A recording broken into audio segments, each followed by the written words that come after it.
The Secrets of Technology is brought to you by the StarQuest Production Network and is made possible by our many generous patrons. If you'd like to support the podcast, please visit sqpn.com/give.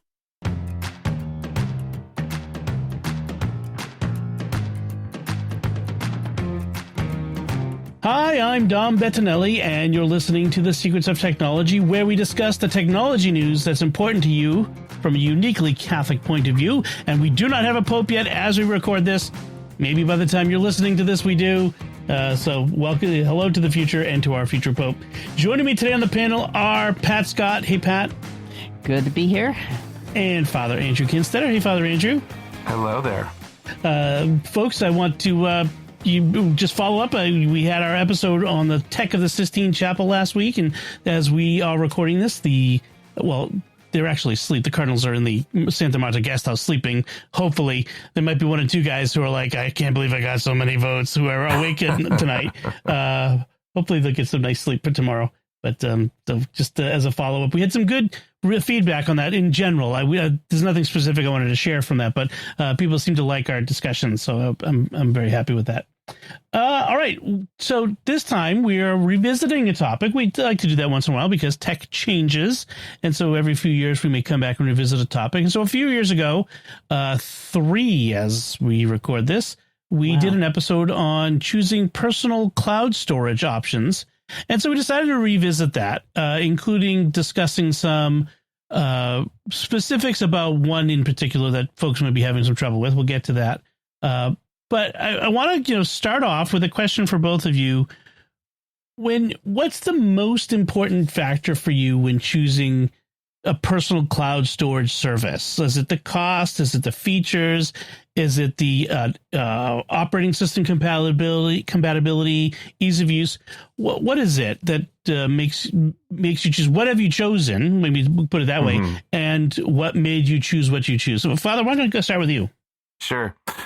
Yeah, I think for me, definitely ease of use. And what I mean by that is when I first got my first cloud storage service, I chose Dropbox. And I went with that because it wasn't unique to like Microsoft. So like OneDrive is cut tied to Microsoft or even Google. It was cross-platform. And I got it when I was in seminary, and primarily there was an academic reason. Like I didn't know like if I could log into a library computer, I could log into my cloud storage, download my file. And but then and then of course at that point I'd have to re-upload it. But then I would sync with my personal computer, which I don't remember if I had a MacBook at the time. But it was either way. It went across Mac, Windows, wherever. And so I really liked that. And so then I've just kept it ever since. And I find that it's easy, even if you want to share files, send files. It's nice in that front. And then I've since sort of not intentionally, but when iCloud came to the Apple devices, I got rolled up into that. So I'm using it, but not for any specific reasons other than whatever's happened to be on my desktop on my Mac is now synced with iCloud. Right. For the parish though, I use OneDrive. And I use it only for parish office documents and stuff, because I do use the Microsoft products for that. We have an email account that the diocese manages, and it's all Office. So I've at least kind of gone to OneDrive, but only for that. All my personal files, I still do Dropbox, and I haven't really ever thought about changing because it's always just worked, and I'm kind of loyal when it comes to that.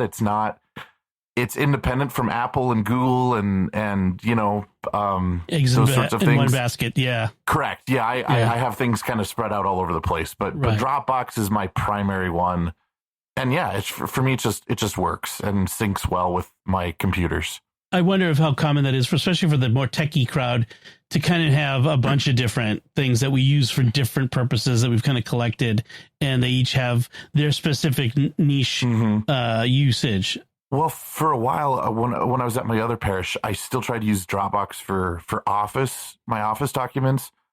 And ever since I showed up at my new parish last year, I found that like there was one document that I wanted to collaborate with my secretaries, and it was just easier because they had a Microsoft email account, and it was just easier to collaborate through a OneDrive situation. And so I did make the pull from Dropbox. I moved all of my church documents into OneDrive.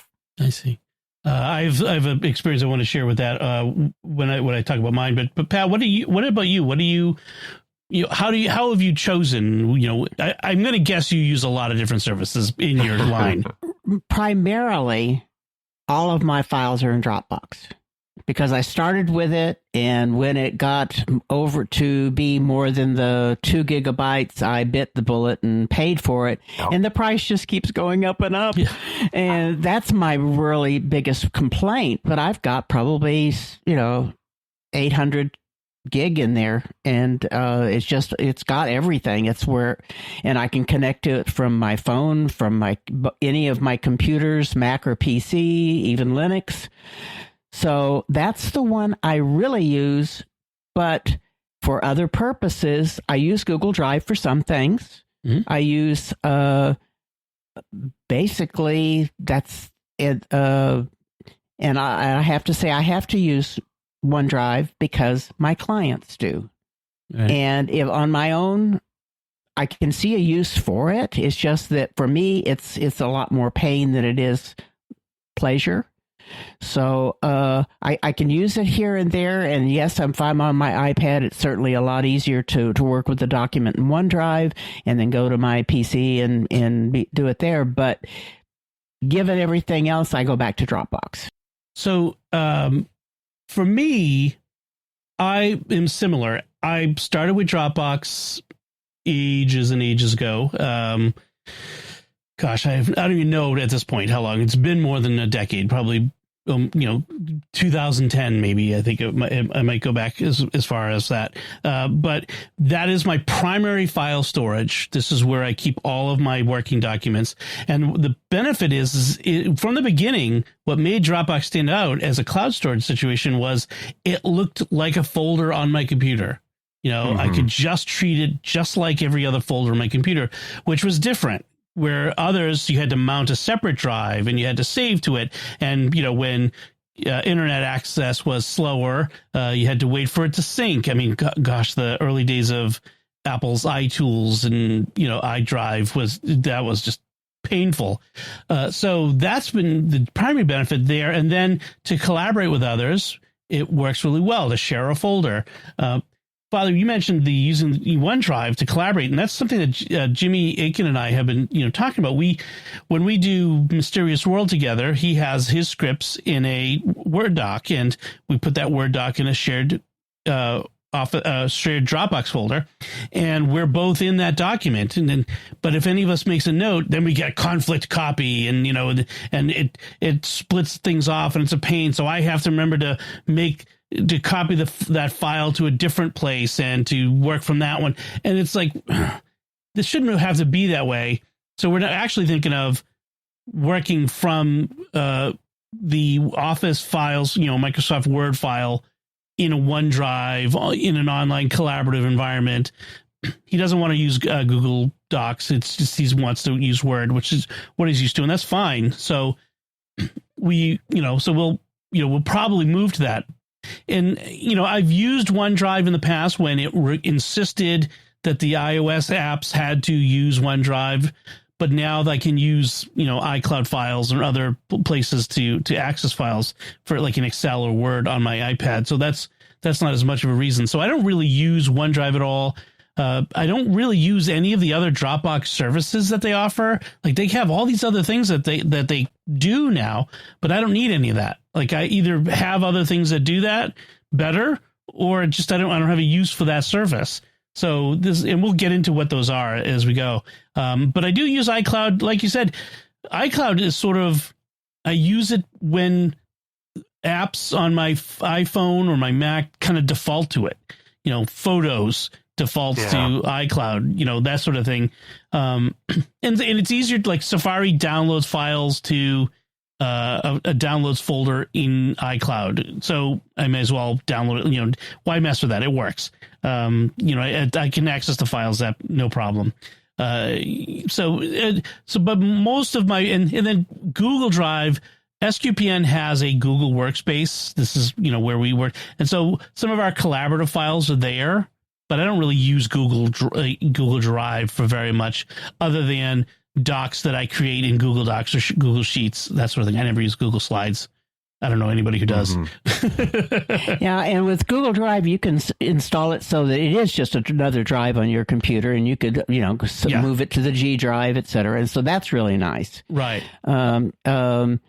But yeah, it is just not as easy if you're trying to manipulate things in Google Drive as it is with Dropbox.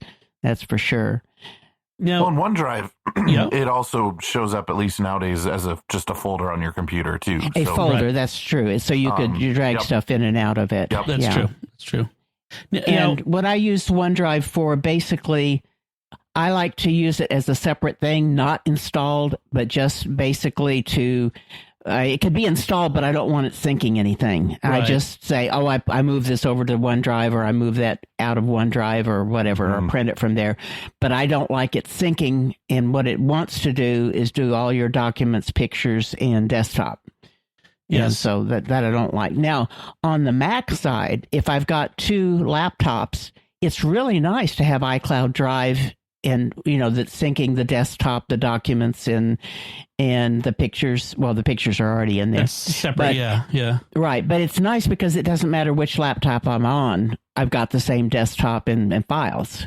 That's the nice part about iCloud and on Macs. And OneDrive kind of works that way on PCs. If I've got multiple PCs, I've got the same desktop, I've got the same documents, etc. And if that's the way I need to use it, that way it works great. What it doesn't work great is when you've already got a setup standard and now it puts everything into a place that you don't even know it was going. Right, and you can't find things. I want to get to that. I just want to add, on the iCloud, I don't put anything on my desktop on my computer. I suppose I'm different from a lot of people that way. Some people, that's where they, like my wife, that's where they store all their files on the desktop. Well, I just do working files, you know, what I'm working on right now. I don't put anything there, so I don't sync that. And like there was early on with iCloud, they had issues with the syncing, there being a problem with it. And so I turned that off and never turned it back on again. This is the problem sometimes when Apple moves too fast and things break. And, they eventually fix it, but I got out of the habit of using it because in my mind that's broken. So I haven't used the document syncing thing very much at all, especially since everything I need is in Dropbox already. So it's not been a thing, something I needed to push for. Pat, you talked about OneDrive interference. What problems? Could you go into some detail on the problems that people are having and ways that they can get around them? Well, the basic problem is now there are major systems with Microsoft that if you buy or you subscribe to Microsoft Office, and now they're calling it Office 365. Before it was, it's Office 365 before, and now it's Microsoft 365.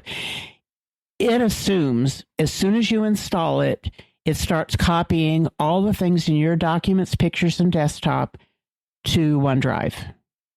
And it is no longer, if you go to look under your profile, it's no longer under your documents, pictures, desktop on your own computer. It's in this kind of a shadow space. And the problem is with a lot of my clients, they'll get Office 365 because they're part of a family, and that's fine. Office 365 gets a terabyte of storage. However, Windows 11 and in some versions of 10 also did the same thing. As soon as you installed it, it installed OneDrive, moved all your stuff, and you get halfway through, and it would say you're out of space. And my clients couldn't, they only had 5 gigabytes, and now they've got 150 gigabytes that all of a sudden it decided to put up there. So they're stuck in the middle. They have to pay for storage or have me try to disentangle it. And that is a real mess. I have one guy whose business went out of business because of it. Oh, wow. Because he had 300 gigs and it went partway through and he ran out of space because he wasn't using Office 365, and it was partially up there, partially not, and even Microsoft couldn't help him with it. So it corrupted his data, and he lost his data. He lost some data. What was worse is he was a day trader, and so what he was doing, he had to be on top of things constantly, and it just messed things up so badly that he really went under. He really did. Wow. Call a lawyer on that case. He threatened it, but he was also at the age of well, I guess I can retire, but I don't have any income to retire on. You know. Oh. So the problem is as I understand what you're saying, is with Windows you got 5 gigs free. With OneDrive, with 365, you get a terabyte. Correct. And it assumed that you had a terabyte to move everything into. But when you really it never checked on the local machines, and so it starts copying the stuff and gets it into a state where the data gets lost. And it wasn't just making a copy, so that you could say, "Oh, okay, undo it." It was moving it into a different location, and you couldn't retrieve it from there because it was in a corrupt state. And I've had about 10 of those. I don't understand how Microsoft stays in business sometimes, because they do things like, it's one thing, like Apple's had its errors like this where things get corrupted, but this seems to be like the standard of business at Microsoft.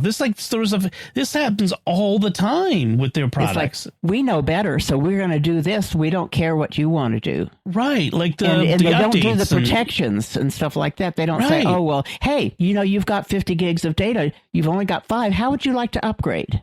They don't do that. Oh my gosh, that is terrible. Yeah. So what can people do when OneDrive interferes? What are some troubleshooting steps? It depends upon what point they're at.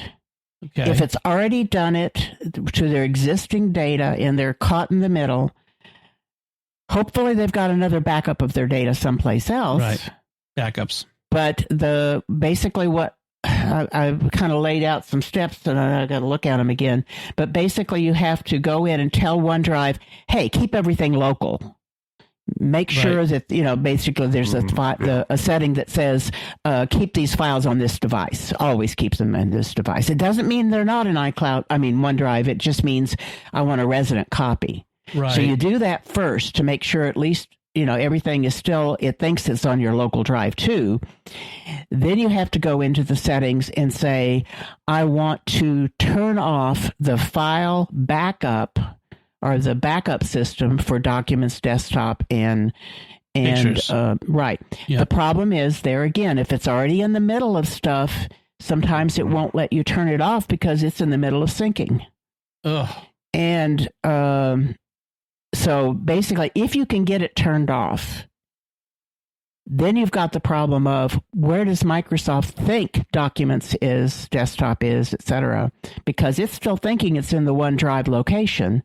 So then you have to go through and tell it to, I want to unlink my PC to get it to try to put back Documents, Desktop, and Pictures into the right place.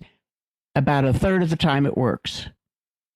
The rest of the time, it may be because they ran out of space. It was in the middle of syncing. They hadn't told it to keep all files locally. But half the time, it gets to that point.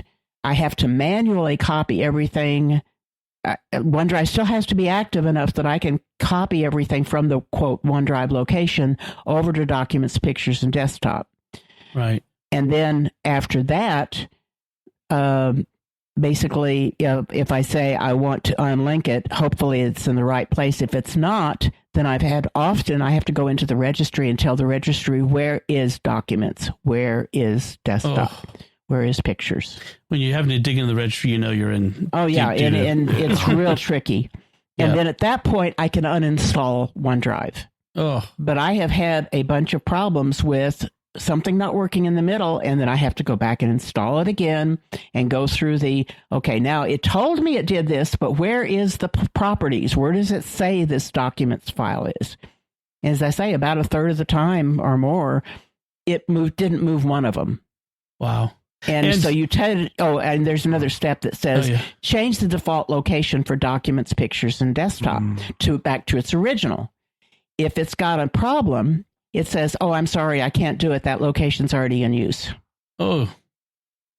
So Mac users are not exempt from this if they use OneDrive or 365? They have less problems, perhaps. But, right. It can also be a problem. Yeah, I did not know that, and I went to install Office 365 because somebody had it on his Mac, on PCs and Mac. So I did that, and all of a sudden I looked and saw it gave me an error saying that there was another cloud storage that was already had some of these files, and they were using iCloud for documents and desktop. And so when I looked at that, I said, God, OneDrive is trying to take it over. So the next time I did this, I made sure, hey, these people's documents are not in iCloud Drive. Right. And it immediately did what it does on Windows. It created its own shadow place, moved everything over, and the operating system links now showed it in OneDrive. Oof. And there was no, do you want to do this? It was just done. Wow. That is terrible. It almost makes me say, don't use 365. Well, I was going to say, what I have started doing is suggesting to people, buy the standalone Office. Yeah, don't do the downloading. You only get 5 gigs, but, at least before it actually installed OneDrive even on those. I think that it installs it, but I don't think it enforces it. But right. I haven't had enough experience in the last month or so with the standalone versions to know whether it's safe to do that. But that's what Microsoft will tell you is it's highly integrated. It's totally integrated into 365, and it is available on the other ones. Okay. The wording would say that it's not going to shove it over there, but I haven't proven that to myself yet. So yeah, here they be dragons. Like, be careful, folks, with OneDrive and Microsoft. Now, let me tell you, it really works very well for seniors. Seniors who only have a little bit of documents and data. And other than that, they would have lost their stuff if they lost their computer. Students, people who are in school, they're not going to remember to back up their stuff. So OneDrive works really great for that. Well, and even I would add with my situation, I got a new computer when I came to the office here, and immediately installed it, and didn't have any issues. But it wasn't trying to take all my personal data. It was on a brand new computer, so there was even no photos and stuff to even. Right. So when I started adding files to my OneDrive with the work stuff, it was already set up how I wanted it to, and it didn't have any, it wasn't even touching any of my personal files. So on a clean PC, a fresh install. Yeah. Except that today I did it was a new install on a fresh PC, and the first thing I did was go in and uninstall OneDrive. And then I copied all of her stuff in and found out that it was still the OneDrive location was there. And that's where it was putting it all. Oh, and wow. She didn't have enough room and it ran out of space. Oh, jeez. Even though it wasn't installed anymore. Wow. Because it seems to be so integrated into the operating system. Yeah. Wow. All right. So be careful. That's all. Yeah. With that cautionary tale, let's talk about some other options. We mentioned Dropbox a few times, and Dropbox isn't just a place to store files anymore. It's got all these other things that they've added. There's Dropbox Rewind, which you can turn. It's like Time Machine for Mac OS. You can turn back the clock on a folder to recover files or that sort of thing, which is it's separate from versioning and on individual files and restoring deleted files. Those are separate features. Dropbox Transfer is like WinTransfer, where you can transfer large files. A lot of these are things that other services do, and they're just bundling them. Yeah, creating their version and bundling it in. So you have Dropbox Paper, which is like Google Docs, Sheets, and Slides. You have Dropbox Sign, where you're doing e-signing like Adobe Acrobat. You have, or DocuSign, which is another service. You have Dropbox Replay, which is like you do that's only if you make videos, like if it's a video production company, you can review a video and give approvals and that sort of stuff.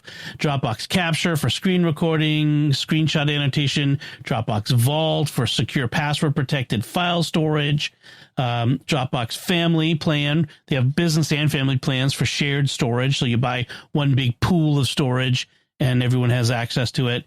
Although, again, like a lot of these, they don't imagine families could be any larger than 6. Yeah. It's annoying when you have a family of 7. Do they have a password manager? Because with all that other stuff, it looks like they should have had a password manager. Yeah, I mean, you'd think that would be there, but I wouldn't want it, but yeah. You know. You can use Dropbox to hold your master key for. I remember using it for my 1Password. Yeah. Until I upgraded to the subscribed. Right. I think there's still a version of 1Password, I think 7. Yeah. That's still you can do Dropbox. Yeah. It's still grandfathered in, but they want you to be using their cloud solution. But so with all these things, they offer. Are any of these, do either of you think of any of these as must-have features? Do they, if they all went away tomorrow, would Dropbox still be the service of choice for you? I mean, does it even make a difference to you? Since I haven't ever used any of these other services, I wouldn't care if they fell into the ocean. I just needed to have my files in the cloud. I like the rewind or transfer maybe, but even those I've never used them yet either. So I use version history a lot. That's one thing I do like, but not I want to rewind a whole folder. I use rewind a lot because I found Again, a little behind the scenes. When we have voiceover artists to do some work for Mysterious World, they send me the files in a Dropbox folder. They're all separate files, and something happens, and I'm not sure whether it's Adobe or Dropbox, where some of the files, the very end of the file gets corrupted when I move it. So I have to rewind the folder to get the version of the file that the person put in it. So there's something in where I'm moving that folder to another place, or doing the post-production work on it in Adobe Audition. One of those things is causing some occasionally, once in a while, to get corrupt. So I do use the rewind, and it's useful. It's great for rewinding a whole folder, for instance, and up to for a bunch of files at once.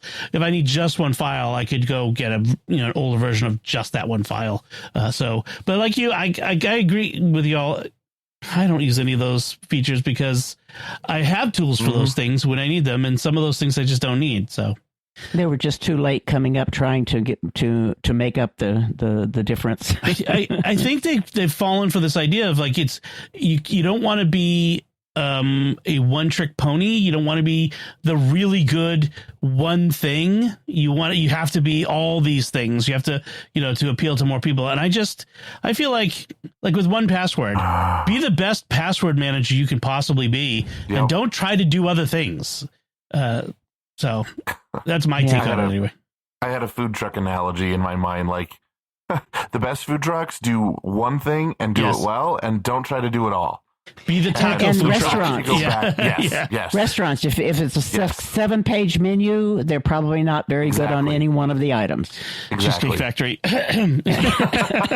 Hey, listen, my nephew works for them. Okay. Well, the cheesecake is good, but with its. I just thinking of Gordon Ramsay's Kitchen Nightmares and how he would show up at the Dropbox offices and start throwing parts of the feature set out windows.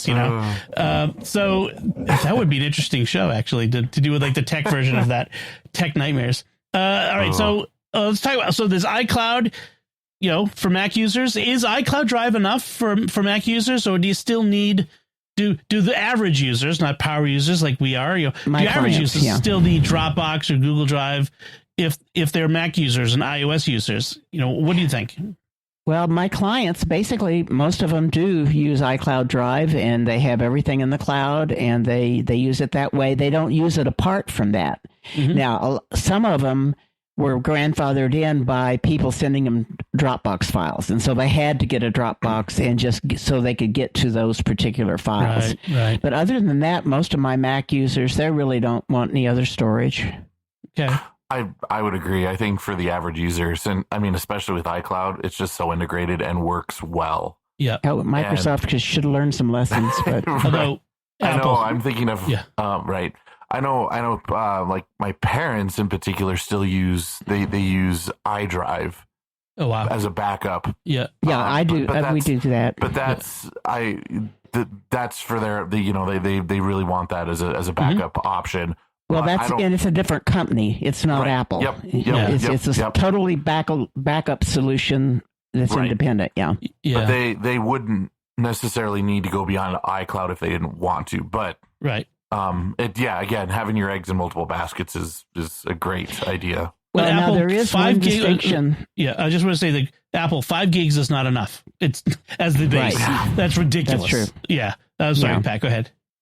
Well, I was going to say the main thing. Oh dear, if I lost what I was going to say. Oh, sorry. iDrive. There is a difference between syncing folders. Correct. And a total backup. Yes. Yep. iDrive and Carbonite and things like that do a standalone backup, so that whatever you've backed up, if you change it, it doesn't change the backup. There's an older version out there.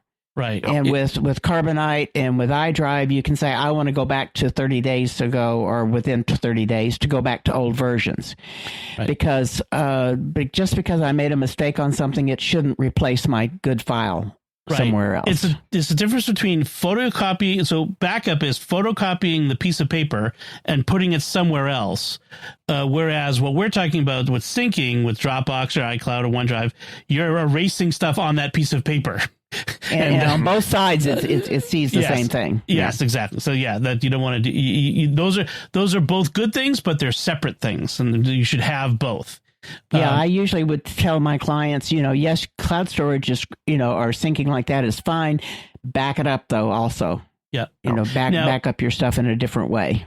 So on iCloud, they have in recent years added folder sharing. So you can do like what Dropbox does. You can share a folder with somebody and, files back and forth. You can even collaborate on files like with Pages or, where you both work in the same document at the same time. So that's nice. You can use like optimized Mac storage, optimized iPhone storage, where it uses some of your iCloud storage to free up space on your local drive on your MacBook or iMac or whatever. It will, it automatically will do backups of your iPhone and your iPad, all of the vital data there, your iCloud photos, all that stuff is there. Then you can have iCloud Plus. So you can have iCloud and iCloud add storage to it. So you can get the free 5 gigabytes and you can add it to 2 terabytes just with regular iCloud. Then you can get something called iCloud Plus, which you add some other features, private relay, which is it's like hides your IP address. I don't use it because I've had it cause issues for me, honestly. Hide my email, which is actually I really like, where when you sign up for things, it'll put an alias email address in there so that when they start spamming you just tell hide my email, kill that email, and I will never receive anything from them ever again. So those are good. Custom email domains. So if you want to use iCloud email, but you want to have your own domain name, you could do that. HomeKit secure video. So a lot of video cameras systems charge you to upload your stuff into the cloud. Well, if you have special HomeKit secure video capable cameras connected through HomeKit on your Apple devices, you can just use your cloud storage space for no additional cost. The downside is there aren't a lot of those kinds of cameras out there, unfortunately. So they're not very common. And the best feature is that it's really tightly integrated with Mac OS and iOS. I mean, it's right there. So, that's the thing is if you're a Mac user, you've already got it, some of it. You may as well use it to its advantage. Then we talked about Google Drive, and Google Drive gives you an Office suite. Google Docs. Well, the three of us are looking at a Google Doc right now that we work in. Is it good enough to replace Microsoft Office or Apple's iWork? I'm sure it. For some, it is. Yeah. I think that one's just a personal preference. If I'm going to do any sort of work, I'm a Microsoft fan. Writing my thesis in at CUA, it was all in Word. Yeah. And I know how it works, and I know you can do those things in Pages and Google Docs. Yeah. But I'm just not as familiar with them, and so I know Word. But other people, I know plenty of people who prefer Google Docs all the way. To be honest, I haven't heard as many go Pages for everything. Right. So for me, Google Docs is where I collaborate with people. That's the collaboration. They've nailed collaboration, working with other people in one document. I use Numbers in Apple's iWork suite for anything where I need to manipulate numbers and make it look pretty. Excel is powerful. Sheets is actually pretty good too, but Numbers is pretty. Same thing with Keynote. That might be the best Apple Office document, which is better than anybody's. Keynote is the gold standard. Pages, I use it as a page layout. I don't ever use it for word processing. If I need to, when we do, I do an annual report for SQPN because we're a nonprofit. I do that in Pages because I do all the charts and stuff in Numbers, and it's just easy to integrate that right into Pages. But Word is Word. What can you say? Unless you want to put a photo in a document, it's the best. As soon as you try to put an image on a page, forget about it. Don't go to something else.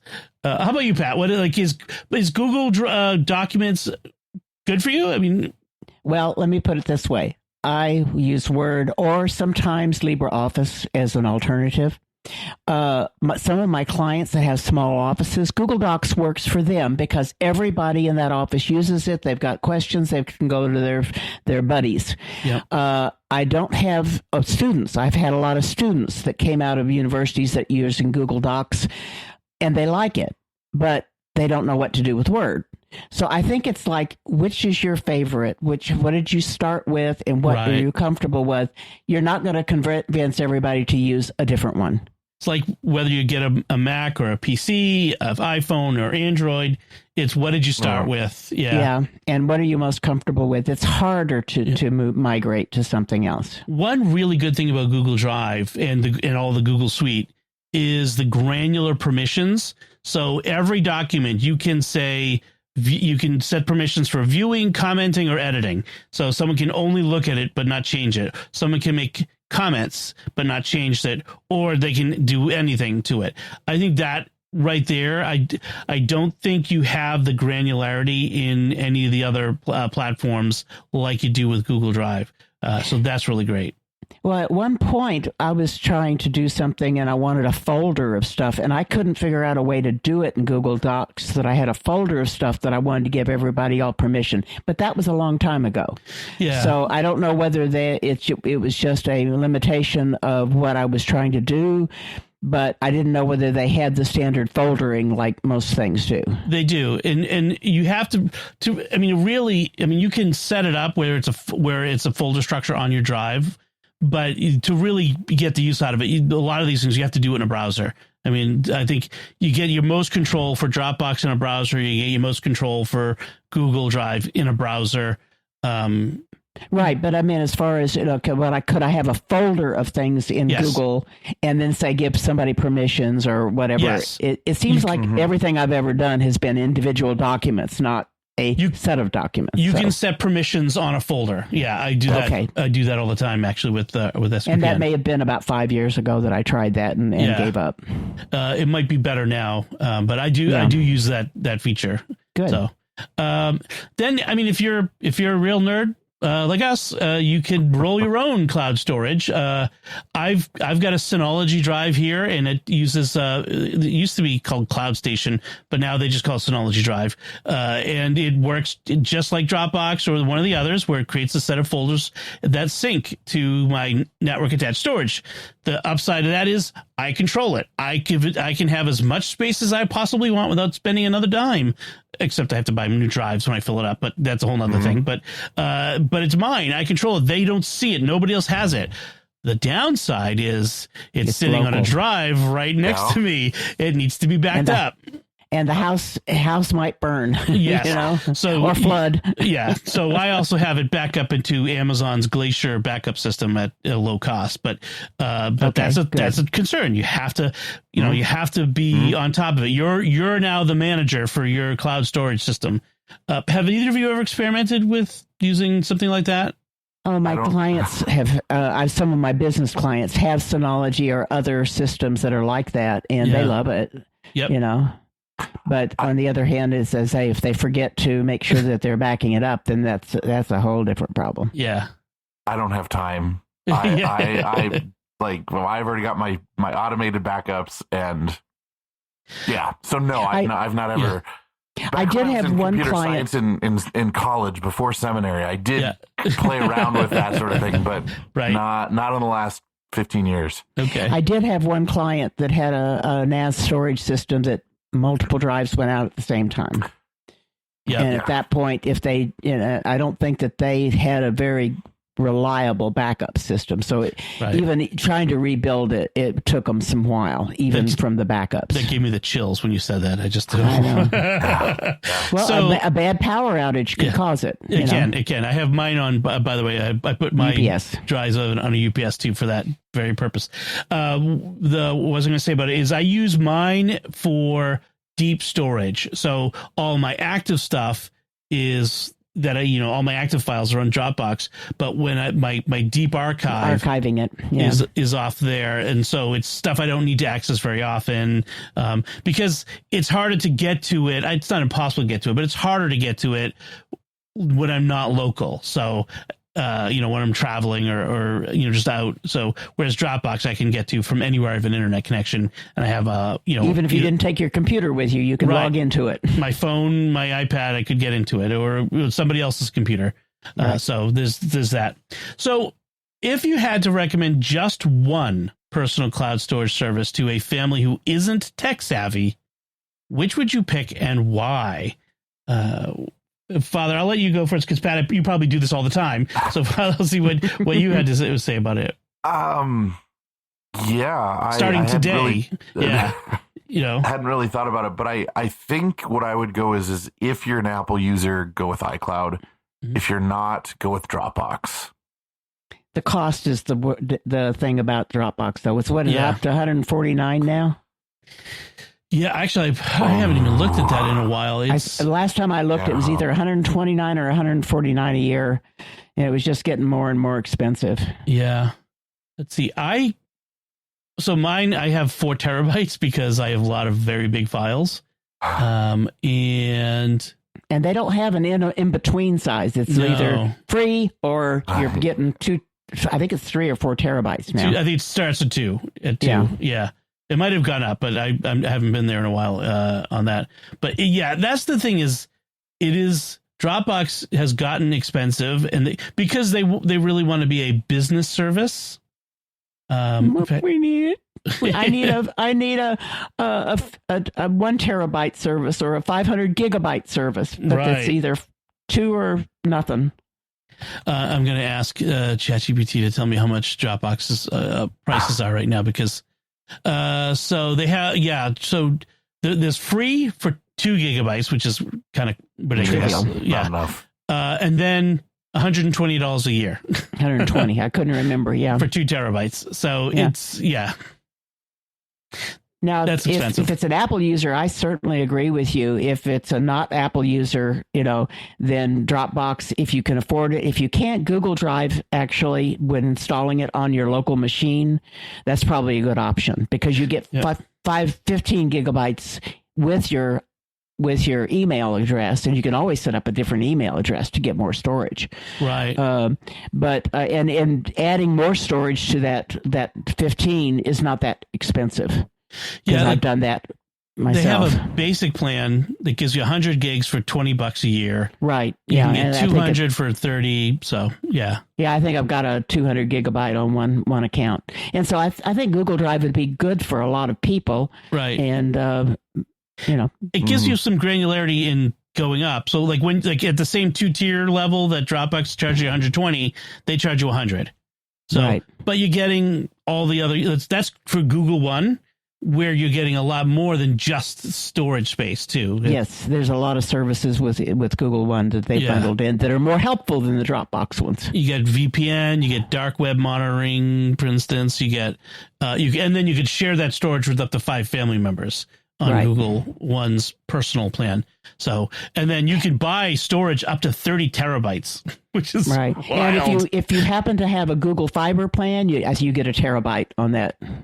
Yeah, right. On if you have Google Fiber to the home, right? Yep, or business. Yep, that's true. All right. So I guess what would I recommend to people? Like, I think Dropbox is still the easiest to use in the sense of it's just folders on your drive, but it's expensive. You're paying for that convenience. And I agree, if you're a Mac user, there's a lot to recommend. iCloud, especially if you get like what's this the plan, the iCloud Plus. Well, I have the family plan. No, well, I was thinking like the one where it gives you Apple News and fitness and all this stuff. Oh, Apple One. Apple One. Right, thank you. Hey, Google One, Apple One. Yeah. Yes, yeah. Wonder. It comes with more iCloud storage, and comes with like if you get an Apple One family plan, it comes with the 2 terabytes, and you get all this other stuff along with it. And they make it really easy to say, you know what, why not? We're all getting Apple Music, and we're watching Apple TV Plus and reading Apple News. A little bit more, I could get this too. Exactly, and so I just did that. it makes it real easy to do it. So I agree with that. And yeah, if you're a Windows user, stay away from OneDrive. Dropbox or Google Drive, I would say would be your thing. Or if you're a Microsoft user and you can get it so that OneDrive is still installed, but it's not syncing it, then it's a nice place to have your Word documents and stuff. But just don't let it sync your documents, desktop, and pictures. Yeah, that sounds disastrous. All right, so I think that's going to take us for now. We'll maybe revisit this again in 3 years and see if anything's changed, and if it has, we'll be sure to let folks know. But now we want to take a moment to thank our patrons who make it possible for us to create The Secrets of Tech, including Jim B., Simon R., Gregory F., Joe K., and Guy N. Their generous donations at sqpn.com/give make it possible for us to continue The Secrets of Technology and all the shows at StarQuest. And you can join them by visiting sqpn.com/give. All right, let's move on to some headlines. In our ongoing segment, Dystopia Fueled by AI. Rolling Stone had an interesting story. The headline is, "People are losing loved ones to AI-fueled spiritual fantasies." So what's going on here? So the summary is, the article investigates this growing phenomenon where people are developing intense emotional and spiritual attachments to AI chatbots like ChatGPT, leading to significant personal and relational disruptions. They're having things like AI-induced delusions where the chatbots have led them to believe they possess divine attributes or are chosen for special missions. Yes, the AI affirming their beliefs through personalized, often spiritualized language. And it's, of course, causing disruptions in their relationships because some of these people think their relationships with the AI are more fulfilling than their relationships with people, partly because the AIs are programmed to become more and more to adapt themselves to you, to be easier to work with. What do you think? Is this a problem? Is this an AI problem? Is this a cultural issue? Problem? Is this just a mental health issue? What do you think? I mean, I would just, if there's mental health issues involved, that's kind of a whole nother thing. But I mean, if you're just your average, get off the computer and get outside. Go touch some grass. Yeah, well, yeah. That's that's different the type danger. Of grass. Yeah. No, stop smoking it and go touch it. Right. But that's the danger with, I mean, any technology, that we have today, whether it's computers or video games or, all of it, like there's good there, but if that's where your world is, then you're going to lose sense of reality. And no, get out there, form real relationships with people. Like, that's how we were created. That's what God created us. Not to have these virtual relationships, but real, physical, tangible. I mean, I love even just the incarnational aspect of how we're made. And you go virtual and you lose that. And right. Yeah, mental health, that I'm not quite going to touch that because I'm not a trained therapist, but I mean that too would be, some people in those situations are just more susceptible to that kind of stuff, and you just got to really be careful. The thing with a lot of this tech is it's designed to be sticky. It's designed to be addictive. It's designed to draw you in so you spend more time with it, not less. And that's what's insidious. It's like a drug. I mean, it's and then you just dopamine. You want those. It knows what you want, so it gives you more of it. Yep. Right. Yep. Well, and the one scary part when I was reading the article was about the guy who was trying this out and stuff, and he decided to basically get a different account and log in, and it followed him in terms of the preferences and everything. And I don't understand how that could happen, but maybe it was taking clues from what was on his computer or something, but it basically came across the same way after he changed accounts. Right. And that was really bizarre. It could be cookies. There could be the fingerprinting that goes on your computer. Yeah. I mean, that it just reveals that whole other issue of how we can be tracked in ways that are we don't even realize. Not necessarily by name, but or whatever. Yeah. One of the things that it kind of highlighted for me too is there's this quote that I couldn't formulate well enough to go see who said it, but something on the lines of, if when we get rid of God, man will reinvent him, in the sense of, we are a society that has been shedding God for the past 60, 70 years, and we're creating new gods to replace him. It's funny. It may not be that we end up in the Matrix or Terminator.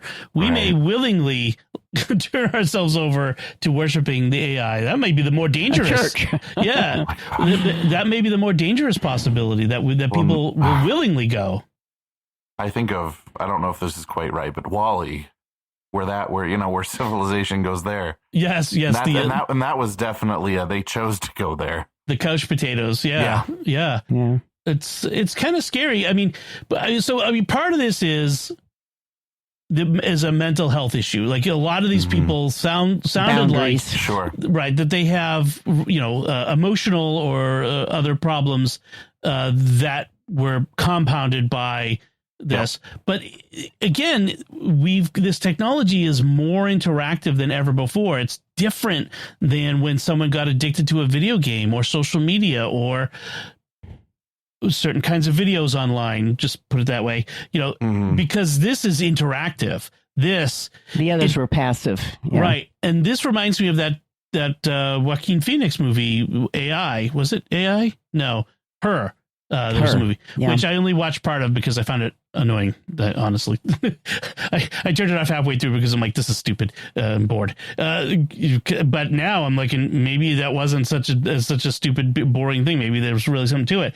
Or Deus Ex Machina, which is another movie that's sort of a cautionary tale about AI.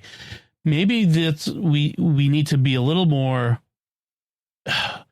What was it? I think last week we talked about how. They say that being polite to the AI uses up a lot of cycles and therefore spends money, but it's good because it means we are conditioning the AI to be polite and nice. But on the other hand, maybe this is the downside of it, is when we treat computers like people, they feel like people. Right. As human beings, we look for the human shape in everything. We see the man in the moon. We see, a face in a cloud. We're looking for that human shape. And when we're talking to a computer online, with chatbot, it's no different from a perspective of the person at the keyboard than talking to someone on X or on Facebook. We're conditioned to believe that the interaction is with a person. And I think there's some danger in that. And I'm not saying we should stop using these tools. I use them every day, and I don't feel that it hasn't been telling me that I'm the Messiah yet, but I think stay tuned. you hit the right word there. It's a tool. Yes. And if we use it as a tool, that's one thing. If you fall in love with it, that's a whole nother level. Right. I just feel like there was a point at where, like, I've never seen any of the chatbots start to spontaneously speak to me in spiritual language or relational language, calling me, you know, Star Child and Riverwalker, like one guy. I think the user had to have done something to start down that path. They treated it as human and therefore kept feeding it more human emotions and things like that than it was responding to those. Right. There may be something that the companies like OpenAI and other companies can do to modify that. Yeah, to prevent such things like that. Maybe they don't want to, but they probably could, you know, set up some boundaries that the chatbots won't cross in that sort of language.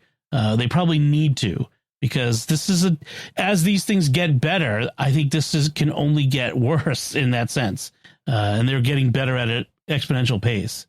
So I feel like this is a topic that Doctor Who should have, or at least I keep trying to rack my brain if there was you know, the benevolent AIs that are secretly just, you know, putting everybody into this complacent reality and then killing them. I mean, or like Star Trek, or any of the science fiction kind of genres. Yep. It's something to be aware of and concerned with. And again, another thing that makes me say, I think, as you said earlier, you got to occasionally put down your device, go outside and look at the sky and listen to the birds and touch the grass. Well, and again, just to reiterate, I mean, we're never going to be fulfilled on a human level, on a spiritual level, by going to these things. We're meant to be physical, and you know, that's not found in AI or VR. Humanly present with other people, you know, in the same room. Even VR conversations, as helpful as they can be, you know, being in VR with someone else at a distance is better than not. But it's even better when you're present and you can give that person a hug. Hugs. Even the I mean, and that's why God made the sacraments physical things. Yes. You can't get a sacrament long distance. Yeah. That's true. All right. So our next headline is I think this is a big deal. And I think only the tech press has noticed how big a deal it is. Apple got a major slap from a judge in their court case against versus Epic, the game company. Epic sued Apple because they wanted to put a game store on the app in the Apple App Store where people could buy their games separately without having to pay Apple the 30% Apple tax that every developer has to pay. And basically Apple won nearly everything in that lawsuit except for one thing, which is they had to let developers have outside payment systems for things that people buy in their apps. For instance, if Amazon wants to sell books in their Kindle app, Apple was taking 30% of each sale, even though Apple's not, the Apple is providing no real benefit to Amazon. That's all the work is being done with Apple, Amazon's computers and all that sort of stuff. Or to something a little more closer to home, Patreon let us know recently at SQPN, because we use Patreon, as I mentioned a few minutes ago, that anyone who uses the iOS app to set up a recurring donation, a monthly recurring donation to SQPN, that 30% of that donation, 30% of what you give would go to Apple instead of to us, even though you want to support us. It's not Patreon taking it, was Apple taking it. And Apple's stance was, well, we're providing the store, we're providing the ecosystem, whatever. Well, they were supposed to stop that. Instead, what they did was they said, okay, instead of 30%, we'll only take 27%. And so this judge has been incensed and basically referred the case to the Justice Department for criminal investigation, which is interesting. There's something about one of the Apple executives may have perjured himself on the stand or something. The effect is a lot of these apps now are starting to roll out in-app purchasing separate from the App Store. So you can now, for the first time, buy a Kindle book in the Kindle app without right from the app.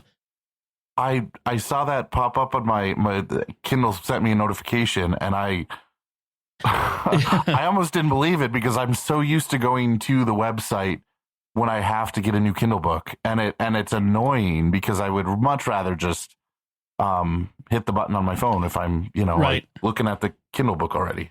Well, I noticed that when I was looking the other day in the Kindle app, it would let me use credits in the Kindle app. I didn't see where I could actually buy it.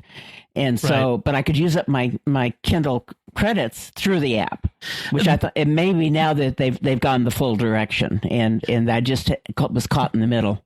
It's pretty new, so your app may not have updated yet, or that sort of thing. Your Kindle app at the time may not have been updated yet, and you're starting to see this in more and more places. I'm trying to think of there were some other examples of companies or apps that were starting to allow this or starting to do this. Epic obviously was doing it, and Patreon was starting. Amazon was the other big one that I remember. So this could have huge repercussions. I think once this is out of the bag, once like Apple may try to appeal this and whatever. I think users are going to be like, no, we like this. You can't go back. Yeah. You can't turn the clock back. You can't put the toothpaste back in the tube on this one. And frankly, I think it's better for everyone if it's this way.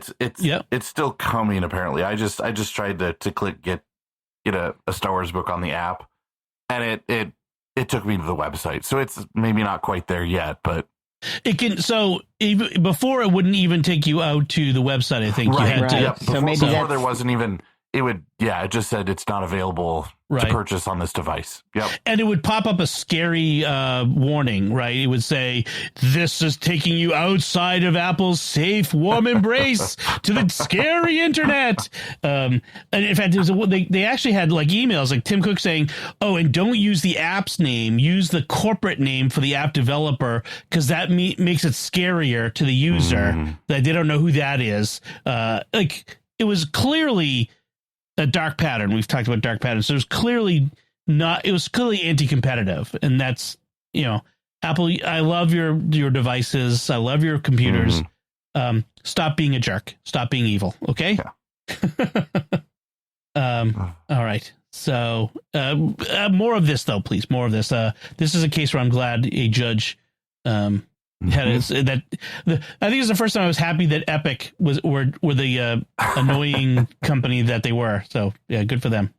That's Fortnite, right? Yeah. Yes. They're Fortnite. Yeah. So, all right. I think given my drying out my throat, it's time we should turn to picks of the week and start to wrap things up. Pat, why don't you go first? What is your pick this week? Well, evidently there are a lot of USB drives out there that tell you, especially cheap ones, that will tell you it's a 2 terabyte stick and you might get 700 megabytes on it, but they hope you just don't notice it. And it's the Steve Gibson had this revelation that he bought 20 different sticks from different companies, and more than half of them did not have the reported capability that they said they did. And the worst part about it is, according to him, that when you would try to write to that, it didn't tell you were out of space, didn't give you an error. It wrote it as if it really wrote it. And yet when you go back to look at it, your data wasn't there. Oh. So he came up with a little free utility that you call up, and it's called Valid Drive. And basically, it's an executable that's tiny, because that's what Steve does. And you run it, and it says, okay, if you've already plugged it in, go ahead and unplug the drive that you want me to look at. So you unplug it, and it says, okay, now plug it back in. And it looks at it and says, oh, okay, I'm going to go and non-destructively read through the drive, and I'm going to sprinkle my reads. In some cases, it reads everything, and tell you whether it's up to the reported capability. And the other nice thing is if it's got a bad spot on it, it shouldn't be able to read it. Right. So it's actually, I've been using it recently for very old USB drives to say, hey, are they really still good? Right. So it's free, and you just go to the website that'll be in the notes, and it's I think it only works for PCs, Windows, though. yeah, PCs only, yeah. So you download it, put it in downloads or something, and then just run it. I wonder if it's like the Microsoft OneDrive team making these USB sticks, that it looks like it can take it, but it won't. It just makes your data disappear. Yeah. So which is another reason that I only buy like Verbatim or SanDisk or, a couple of them. I only buy those. I don't buy the ones over the grocery store or the cute ones with the dog or whatever. Although, because it looks like on his page, although all the links on his page are dead. That's kind of weird. Because he linked to the 12 drives that he purchased, and one of them is a SanDisk Extreme Mini microdisc. Really? Yeah. Ooh, that's not good. But all the links on his page are 404. So I don't know what's up with that. I'll have to go take a look at that. Maybe it's a DNS problem of some sort. One went through. Yeah, one of them went through. But that's the thing also with Amazon's links is a lot of the times vendors put stuff up and take it down a lot so that move it around. They change a lot, so you can't. I don't know. So you can't track it, I guess. It's the games that they play. But that's I'm glad Steve Gibson's on top of things, and it's another free tool that makes the world better. And I thank Steve Gibson for contributing to making the world a better place. And Pat, for you for letting us know about it. Father, what's your pick this week? So speaking of games, I'm one of the resident gamers of the group, and so my pick of the week is the Nintendo Switch 2, which hasn't yet come out yet. It's coming out in June. Pre-orders went up a couple weeks ago, and if you didn't get a pre-order in, you were not going to get a pre-order in because I managed to snag one through Best Buy, but it was crashing servers all over the place. As these new consoles do, because there's tempted scalpers and all that stuff. But yeah. But so I mean, this is Nintendo's next gen console, so they're calling it the Nintendo Switch 2 because it can play all the Nintendo Switch games, probably the few exceptions to that, but for the most part, all the games will transfer over. It's got better graphics, it's got a bigger screen. It's got magnetic Joy-Cons, which are the controllers. Nice. Much better. And I'm not quite sure. Well, there's a Super Nintendo game called Mario Paint that I think this would work well for, but those Joy-Cons can actually be used as a mouse. So think of turning them sideways in mouse mode. So I'm sure some of the games will take advantage of that, and some it might just be a weird sort of gimmick. And then of course there's the new Mario Kart World game coming out for it, and they have a camera. Yeah, that looks cool. And the chat, so they have an integrated chat button. So instead of using the awkward app on your phone to talk if you're playing online, they finally now have a chat button integrated into the system. And the webcam thing, I think, could be fun. I don't think I'm going to get it, but the idea is there's a camera that you can get, and it'll track your face. And so, like, if you're playing Mario Party, you can see your other players that you're playing with online. You can see their facial expressions when you throw them off the board game or whatever. Right. And it's meant to be a fun way to play those games together. If you go to the link on the Nintendo site and see what it looks like when 4 people are playing Mario Kart remotely, it looks really cool. I like it. It does. I'm sort of nervous of any sort of just webcam thing. I'd rather just have to be able to chat. Which is finally there too. So, and then of course better graphics. So even some of the games that were on the Switch 1, they're not remastering them, but there's an upgraded graphical version for some of the big games, which is exciting for someone like me who's this thing can finally do 4K. I think 60 frames per second. And so Nintendo is finally kind of catching up to It's been a while 4K, since the original came out. So yeah.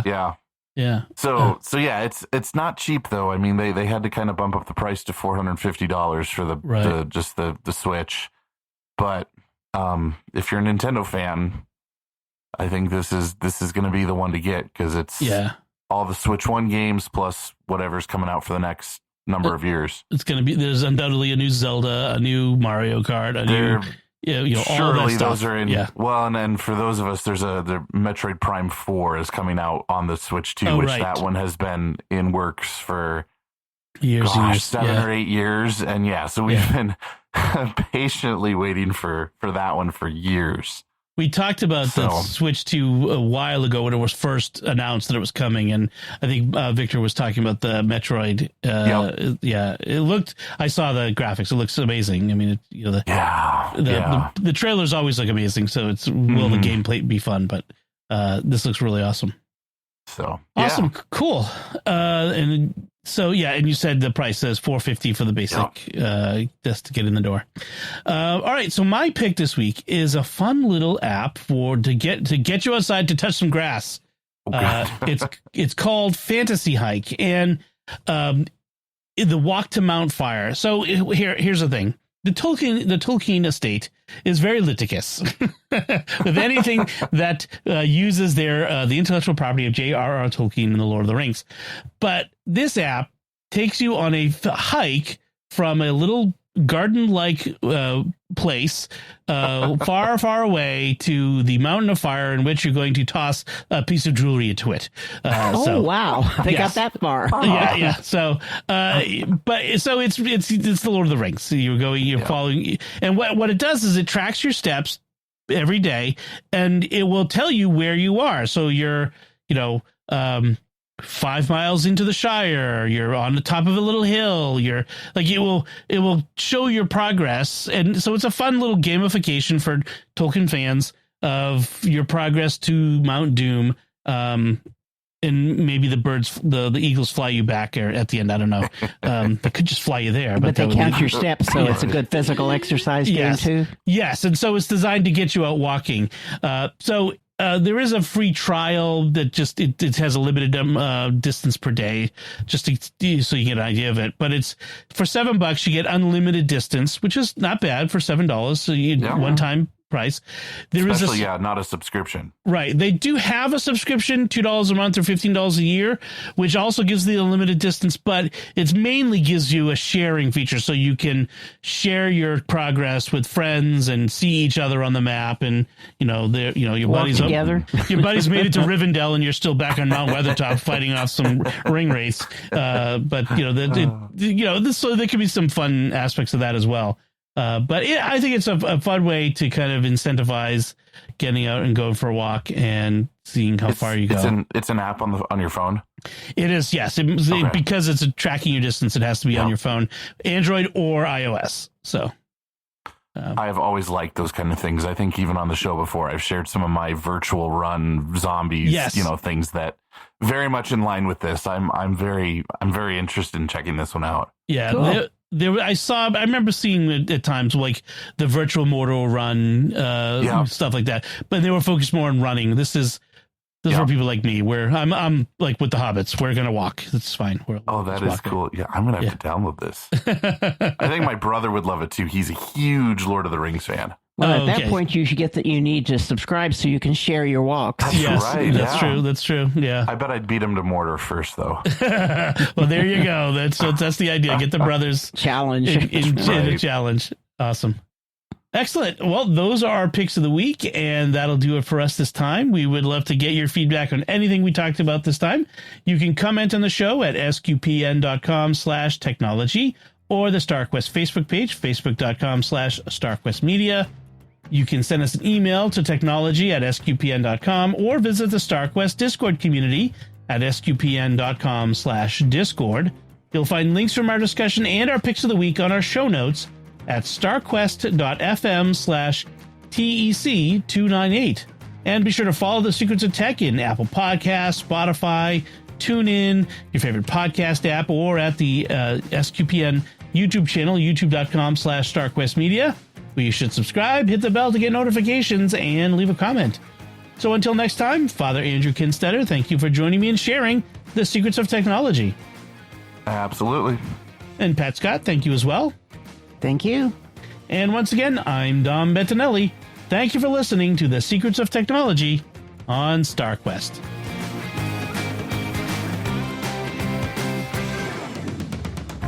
Here's another show on the StarQuest network you're sure to enjoy. Jimmy Akin's Mysterious World. Find the show wherever fine podcasts are found or at sqpn.com/mysterious.